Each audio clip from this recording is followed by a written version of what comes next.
नमस्कार दोस्तों। आपके अपने चैनल आराधना डिवोशनल स्टोरीज में आपका दिल से स्वागत है। यहाँ पर हम आपको धर्म, भक्ति और आध्यात्मिकता से जुड़ी प्रेरणादायक कहानियां सुनाएंगे, जो आपके मन को शांति और आत्मा को सुकून देंगी। तो हमारे साथ जुड़े और भगवान की महिमा, उनके चमत्कार और भक्ति की अद्भुत कहानियों को सुनकर अपने जीवन में एक नया प्रकाश फैलाएं। चलिए शुरू करते हैं आज की पावन कथा। प्रेरणादायक कहानी प्रस्तुत है। भगवान शिव और भक्त मार्कंडेय की कथा।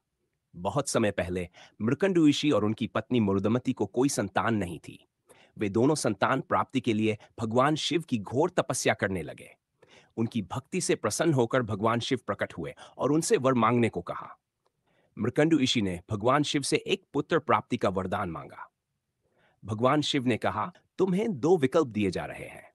या तो तुम्हें एक दीर्घायु पुत्र मिलेगा जो दुष्ट और अधर्मी होगा, या एक धर्मपरायण पुत्र मिलेगा जिसकी आयु केवल 60 वर्ष होगी।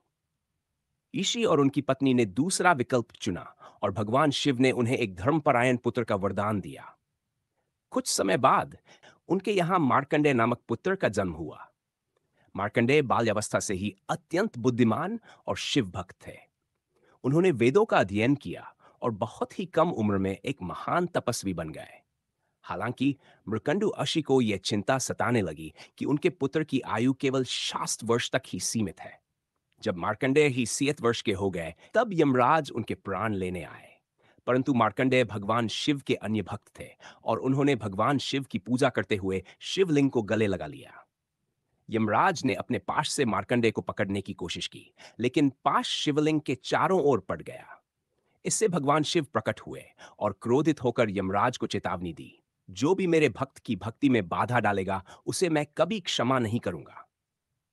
भगवान शिव की कृपा से यमराज ने अपने कदम वापस खींचे और मार्कंडेय को दीर्घायु होने का आशीर्वाद प्राप्त हुआ।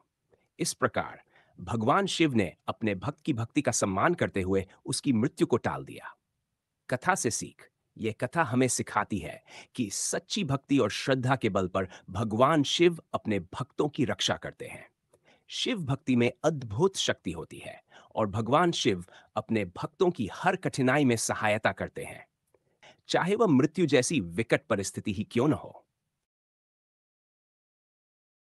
अगर आपको हमारी ये कहानी अच्छी लगी हो तो लाइक करें, और ऐसी ही भक्ति से भरपूर कहानियां सुनने के लिए हमारे चैनल को सब्सक्राइब करें। साथ ही इस कहानी को अपने दोस्तों और परिवार के साथ जरूर शेयर करें। धन्यवाद।